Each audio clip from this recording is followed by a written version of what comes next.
When applying to medical school, your letters of recommendation are one of the most important parts of the entire application. Not only can a really strong letter of recommendation boost your overall application from a mediocre one into one that is considered for an interview, but the presence of any red flags can turn even the most outstanding of applications into one that is readily discarded. How does one choose the best references to support your medical school application? Which matters more, the credentials of the referee or your relationship with them? If you're applying to medical school this year, you definitely won't want to miss this video.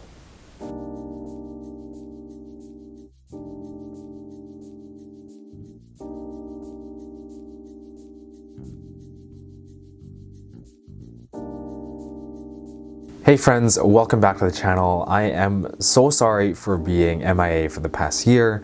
As some of you may know, I've been super busy with residency as well as working on the consulting business that I just launched. But essentially, to make up for my absence, I'm going to be releasing a series of videos walking you through the entire application process for Canadian medical schools in Canada. That's everything from this video about references to your autobiographical sketch to how you can write the best possible essays for the different medical schools, etc., etc., etc. But anyways, that's enough about the past and enough about the future. Let's talk about what we're going to talk about right now. In today's video, we're going to cover the factors that you should consider when deciding who would be best suited to write your letters of recommendation. We're going to go over the OMSAS criteria, restrictions, and the questions that they're actually going to ask your referees. Then we'll get into a personal example, so my referees as well as how I chose which ones would be best for me from the available options that I had at the time. And finally, we're going to get into how to ask. So whether that be in person, over the phone, or by email, I'll give you tips and strategies to make that conversation go as smoothly as possible. Make sure you stick around to the end for more details about how you can get my free email template for reaching out to your references and verifiers.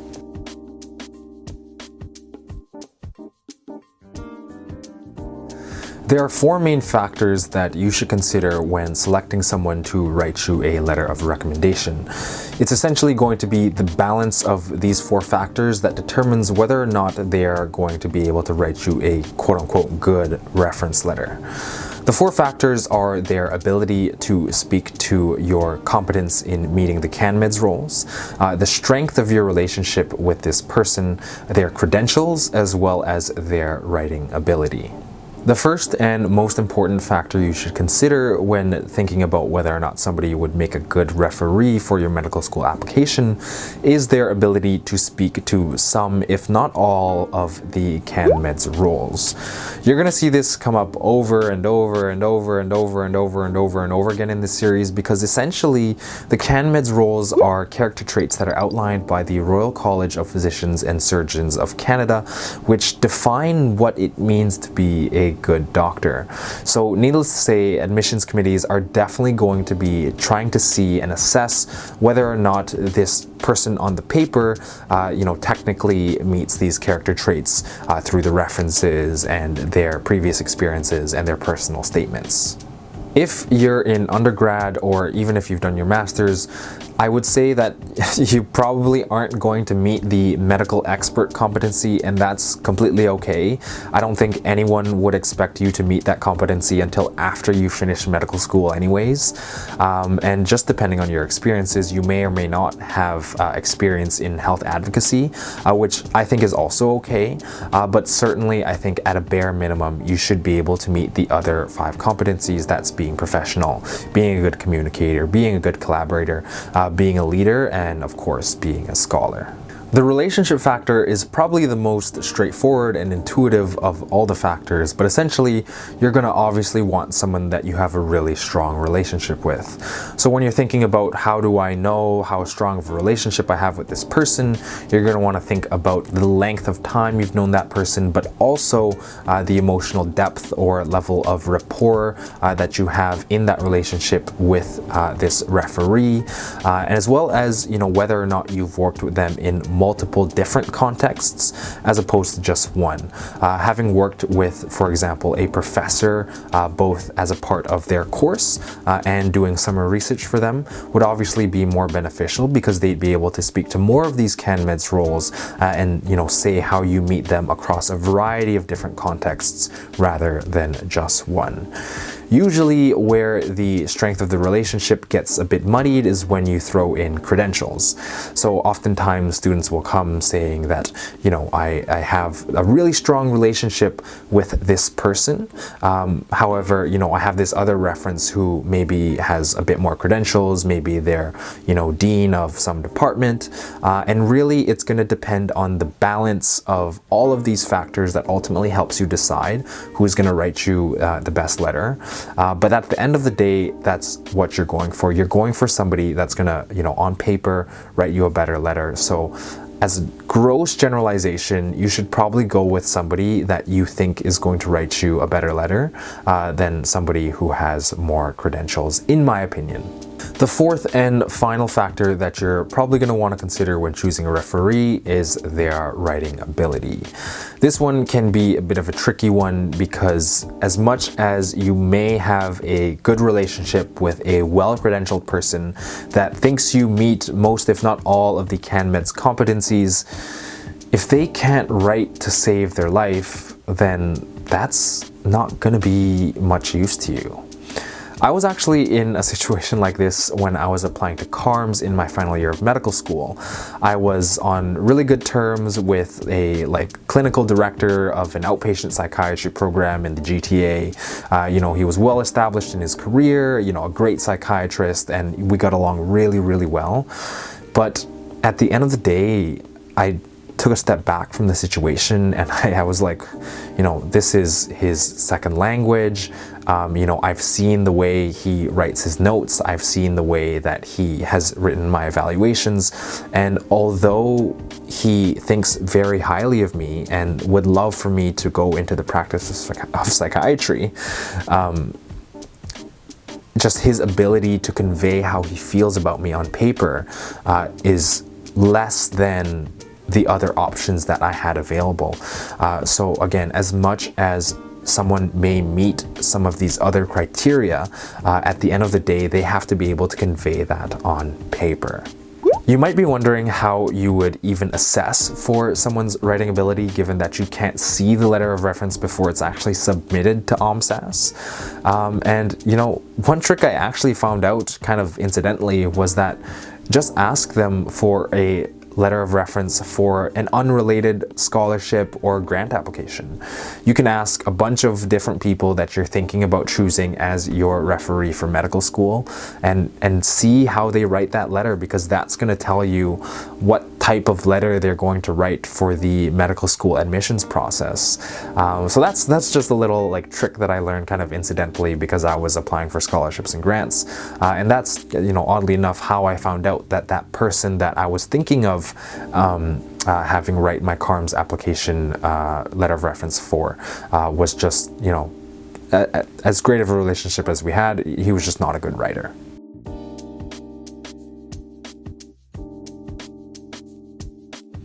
In terms of the actual OMSAS criteria and restrictions with regards to references, you're going to want to consult the website for the most up-to-date information.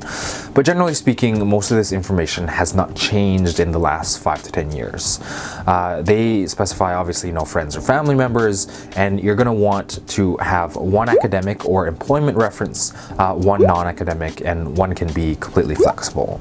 That being said, it's best to try and, again, choose references that can speak to your ability to meet the CanMed roles in a variety of different domains, in a variety of different contexts, which basically signals to the admissions committees that these character traits are just a part of who you are as a person. It's not something that gets turned on and off depending on what situation you're in. So for example, having one professor, one employer, and a volunteer coordinator would be better than having 2 professors and a volunteer coordinator if everything else is the same. With regards to the questions that OMSAS is actually going to be sending your referees, I think it's helpful to have a look and at least know what they're going to have to answer, which is going to give you a sense of, do I feel comfortable having this person answer these questions about me? They're relatively straightforward. Would this applicant make a good physician? Asking them to rate you on some of the different CanMeds roles. There we go again with the CanMeds, and sharing any other information that they feel is relevant with regards to your application to medicine. The one part that referees and applicants alike usually get a bit more tripped up on is the fact that OMSAS will actually ask your referees for an area of improvement as it pertains to you and your application to medicine. So essentially, in a nice way, they're sort of asking for a weakness in you as an applicant applying to medicine. Obviously, that can be a bit tricky because no referee is going to want to, at least if they think you're going to make a good doctor, no referee is going to want to say something that's such a red flag that, they're going to look at it and be like, oh my goodness, we cannot admit this person to medicine. But at the same time, it has to be genuine and relevant to you. One way to actually address this part of the application is to plan ahead. And really, if you have the opportunity, try and ask your referee for this feedback well in advance of asking for a reference letter at all.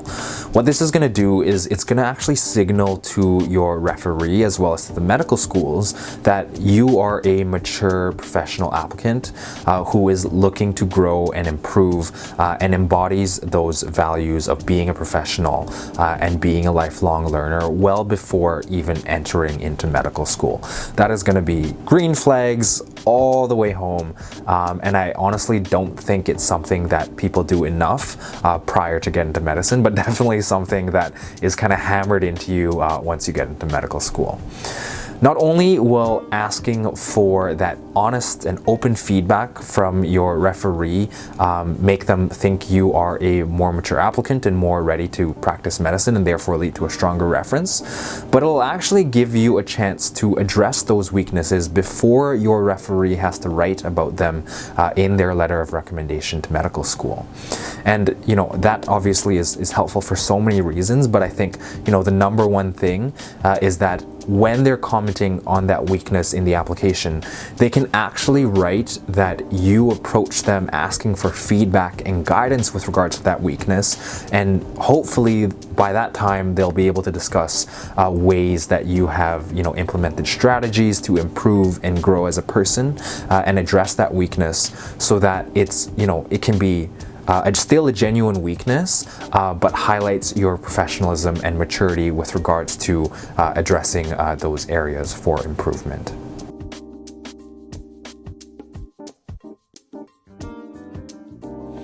Now that I've given you guys all the goods, I want to chat a little bit about applying this information and going through a case study, basically using myself as an example, and talking about why I chose the specific referees that I did back when I was applying to medical school.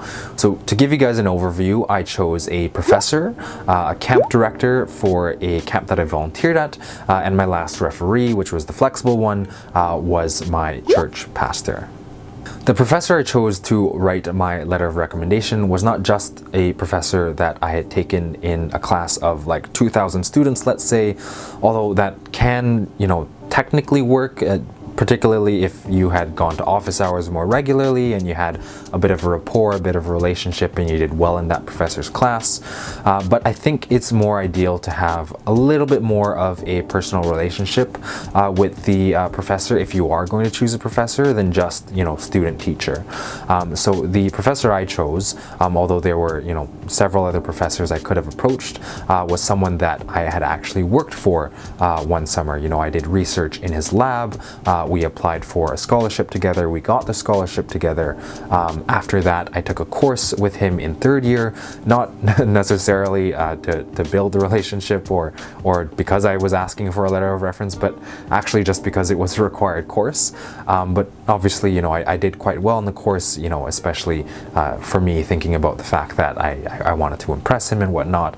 And then after that, I actually did another course with him. That was more of an elective, a continuation of my summer summer research project where I was able to continue working in the lab, essentially continuing the work that I had done from the previous summer. My hope with asking for that reference was that he would be able to speak to the CanMed's competencies of being a professional. Of course, seeing me in a variety of different contexts, in the lab, in class, how I conduct myself in a professional manner, being a communicator, having presented several times at lab meetings, poster presentations, those types of things. Of course, collaborating with a multidisciplinary team in the lab consisting of PhD students, master students, lab managers, as well as, sometimes collaborating with other labs even. And of course, given that it was research, I was hoping that he was going to be able to comment on my scholarly activities as well. My non-academic reference, which was probably one of the strongest references that I had during my application to medical school, was the provincial director for a camp that I went to when I was a child and subsequently volunteered at.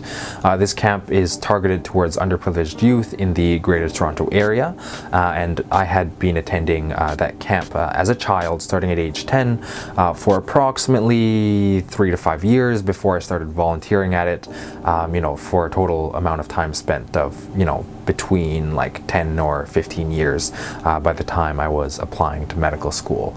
So obviously, with regards to the relationship factor, this reference was going to be super strong. I had no hesitation about asking him at all, and I think it was really good for my application that I could sort of have this person that was able to speak to my character, but not only my character in that moment, but the growth that I had displayed over time, going from childhood to adolescence to early adulthood, and how I was able to incorporate some of these CanMed's values into who I was as a person and how I live my life on a day-to-day basis.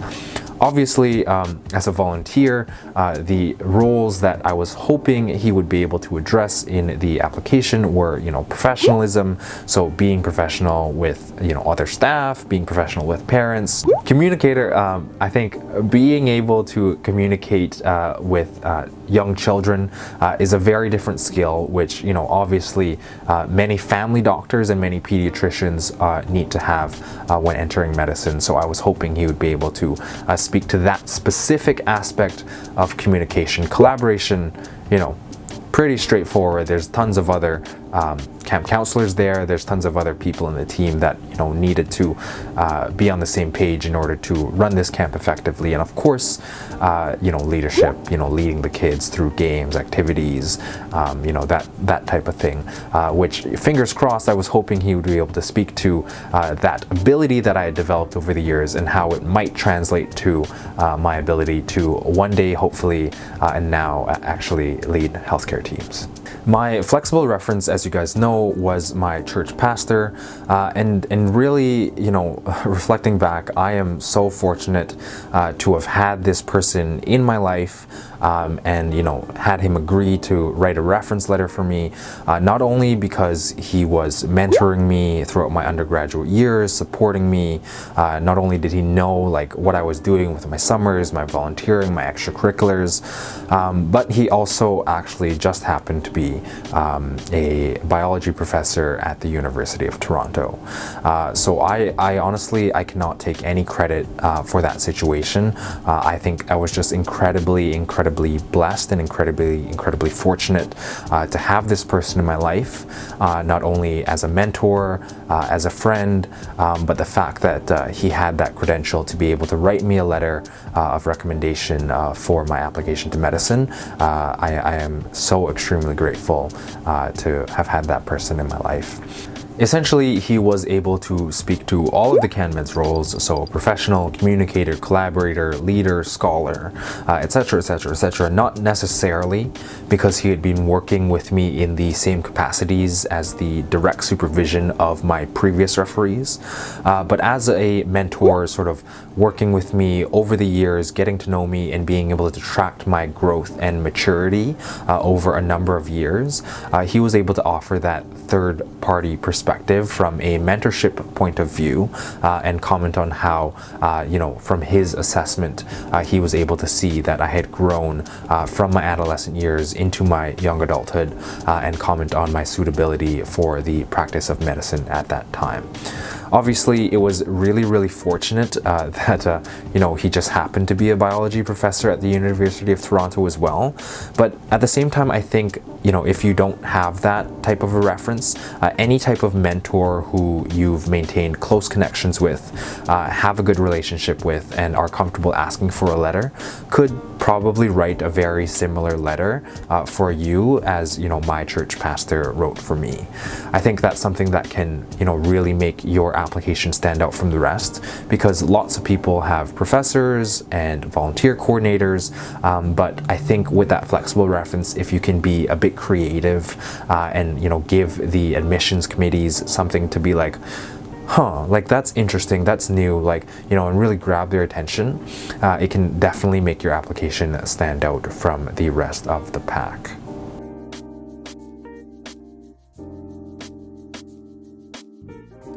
So you've gone through all the CanMed's roles, you've looked at the confidential assessment form, the OMSAS criteria, you've picked your referees, the people that are going to write you the letter of recommendation, and you've even asked for feedback preemptively so that when they have to write about an area for improvement, they can put the fact that you actually improved in the letter. And now it's time to ask for your letter of reference. So how are we possibly going to do that? Of course, I think it's a bit of a no-brainer that in person is obviously the best way to ask for a letter of reference for a number of reasons, but given specific situations, you may have to pick up the phone and call them, or even ask over email.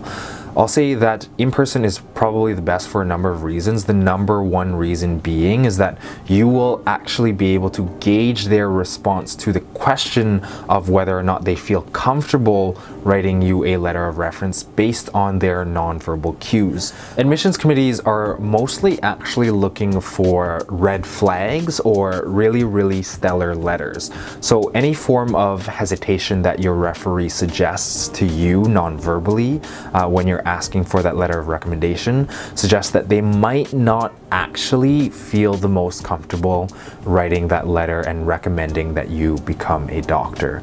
So in that case, you obviously want to steer clear of that type of a reference and even go for a more neutral reference that isn't going to sort of highlight any red flags, rather than trying to risk it on this, maybe well-credentialed person that quite frankly doesn't think you're going to make a great doctor. Calling is essentially the same principle as the in-person, except that you have a little bit less feedback to go off of. You don't have that visual and have to go more based off of tone of voice, but it is still sort of better than email.